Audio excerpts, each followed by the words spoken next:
clearly, because as Shiri mentioned, ambiguity has its limitations. You have to have a balance between ambiguity and clarity. And one of the cardinal principles of deterrence is clear communication of deterrence threat. And you cannot forego that. Without that, your threat is not going to be clearly received by the other side. Now, there have been other developments. There's been talk about nuclear capability, and so I would like to say a few things about nuclear capability at sea as well. It is stabilizing, provided both sides have it. But it is very destabilizing if only one side has wielded it and the other side doesn't have it. The second problem is that the Arabian Sea is a very busy waterway. And with the introduction of these kind of systems at sea, chances of accidents cannot be ruled out.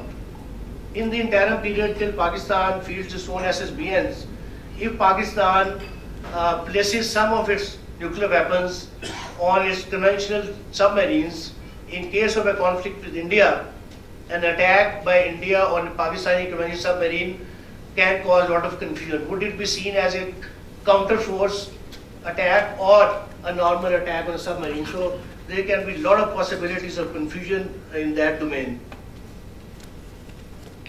Then it is also going to have impact on the current policy of assertive centralized command and control by both India and Pakistan. Because once you put some weapons on the submarines, then you have to have a degree of delegation, and you cannot exercise that assertive command and control also because of the limitation of the communications. Whether you have ELF or ELF sets, it is still very difficult to communicate with a submerged submarine. Then the current postures of India and Pakistan are recessed, where the warheads and delivery systems are kept separate. But once the weapons go on the submarine, this recessed posture can no longer be possible, because there is no geographical distance between the warheads and the delivery systems. So that is also going to have a negative impact. And thirdly, it is also going to have an impact on the operational readiness of systems on ground and air, because you cannot have one component of your force which is fully operationally ready and others which are in a recess mode. So what impact it is going to have on the land and air system, that also has to be seen. So I'm not going to go into any more details about it. So the rest I leave to the question answer session. Thank you.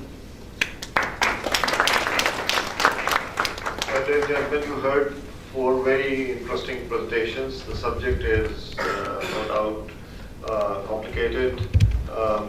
We are now open for a question and answer session. I'm afraid the time is limited. I propose that we take 2 sets of questions. Please avoid comments, although I'm not completely discarding this, but please avoid comments and keep your questions crisp. Also, identify yourself when you ask a question. We will take a round, and then if you have a particular speaker in mind who should be responding to your questions, please identify that. We have just 2 rounds, and I have been constrained to about 15 minutes of the total time. So here we go. We will start. We'll take this gentleman. I'll come back to the lady. Let me see the show of hands first. The gentleman at the back, and this gentleman, these 3, and then we come back to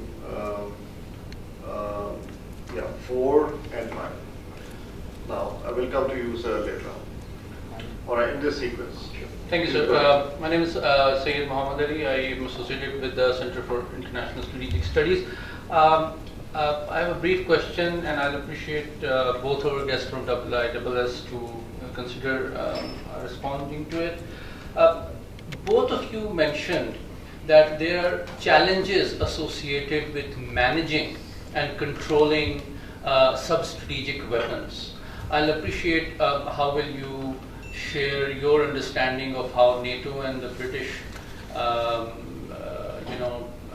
government handles and manages the role that P-61 bombs have within the NATO nuclear command and control.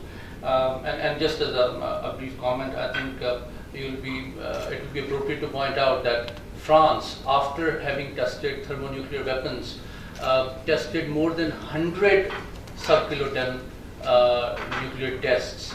So I'm sure there must be some utility of that. Your comments, please. Thank you. Sir, thank you. Sir, this question is actually particularly referred to you, but the panelists are equally respectable to answer this question, sir. Basically, United States strategies are preparing strategies in which they are visualizing a GPS-denied environment, especially in which the command and control structure relying on space assets are damaging in near future because of the ASAT attacks. So, according to my understanding, the minimum credible deterrence is basically defined as sufficient survival forces with effective early warning and communication structure, especially the IRS system.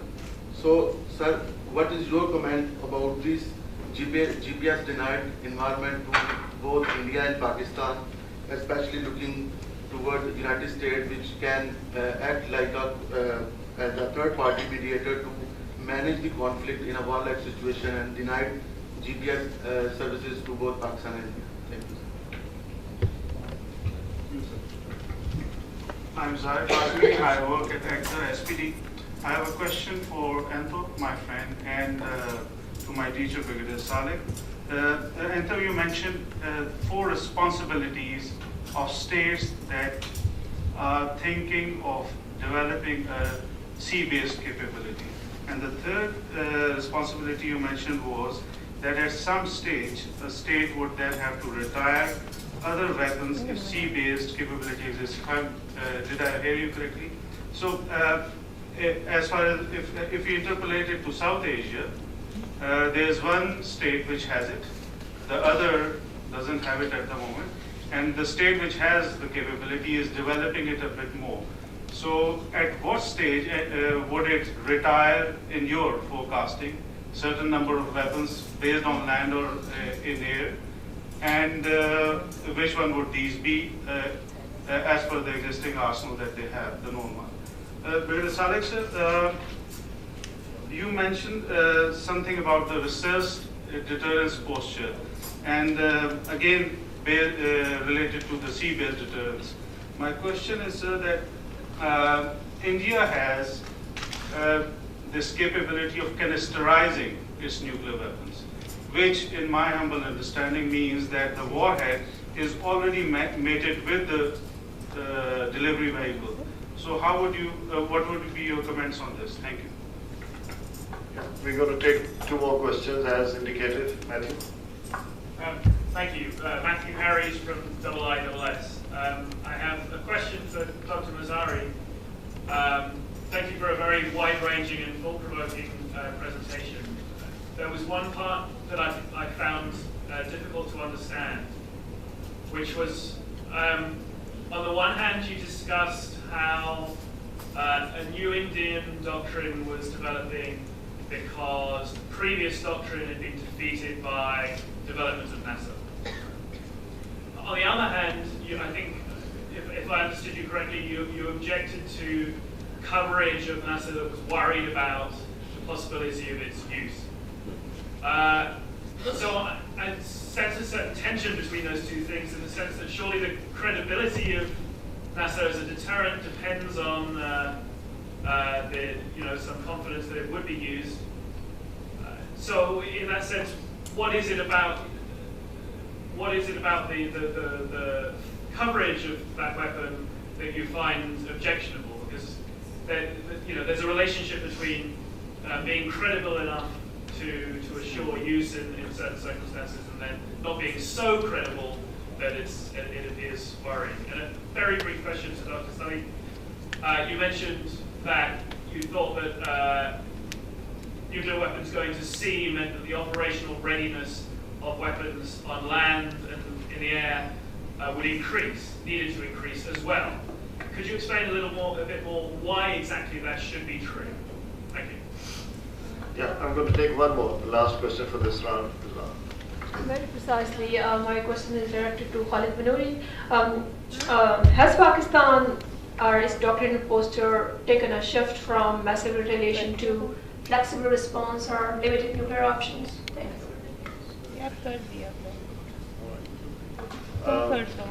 Now, let me ask the panel to respond to the respective questions, and while I do that, can I indulge you into an administrative announcement as well? There's running tea at the back. Please help yourselves. There's going to be no tea break. That's a martial announcement that I've just been told to convey. We can continue to have tea, and that will give us a minute and a half extra, so something like that.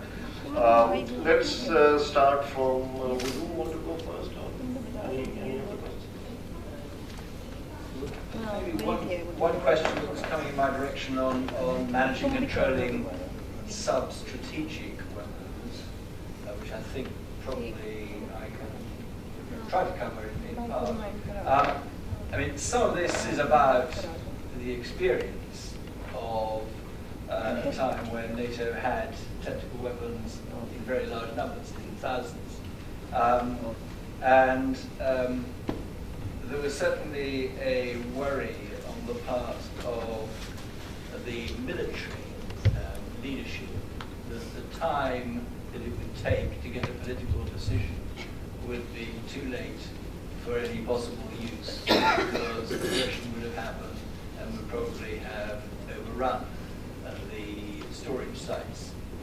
So in other words, there was worry that actually getting weapons out of storage and onto the field into the hands of commanders with delegation, it just wouldn't work. There would be practicalities of that. So that's, that was a kind of, real life worry that people had, and not least because Soviet doctrine, and it was Soviet doctrine at the time rather than Russian doctrine, was of rapid, mobile sweep forward, which would include, and I think Ben Barry referred to this earlier, a specific targeting of those sites where nuclear weapons. But sorry, Mr. Gwynn, my context was the current B-61 arsenal. For example, what happens to them if there's an attempted coup in Turkey? Who controls them? Well, so we dealt with kind of the past. If you're talking just about the B-61s, which are American bombs. Yes, which are held on the European continent. So who controls them during crisis? They're American bombs in sites in various European countries, which I include also Turkey, since that's been in the news. There is, in terms of their release, the first requirement is that the US decides that they are released. Then there is a dual key arrangement that involves release to be carried on a weapon, carried on an aircraft, other than those of the United States. But without, I'm in no doubt when I say this as an ex-official that these are American weapons. Very few of them, it has to be said, in American hands. All right, you want to connect with the same question and then also to Mohammed Ali, your extra point, very simply, I do not work for government, so I can't speak for any government or indeed for any country. What I do know is that there's a very strong commitment to strategic deterrence in France, and what I do also know is that countries make tests for data which may or may not be useful in the present time or in the future. So I'll keep it at that for this response. To Zahia's question, again, to the risk of disappointing you, I haven't been to India yet, so I can't necessarily sort of offer any thoughts which would be reflective of an Indian perspective on your question. But it seems to me that any country which would take a decision to retire systems on the basis of having a credible, an assured second strike capability based on an SSBN would want this capability to be wholly available, and for therefore the suite of SSBNs to be available. And I don't think we're anywhere close to this in the Indian case so far. So I think one way to answer your question is to just say that it's much, much too early in specific relation to SSBN capability. There may be other opportunities which would be delinked from this, but those would have to be looked at on a case-by-case basis. So I'll keep it at that. Thank you. Right. Same question? You have another.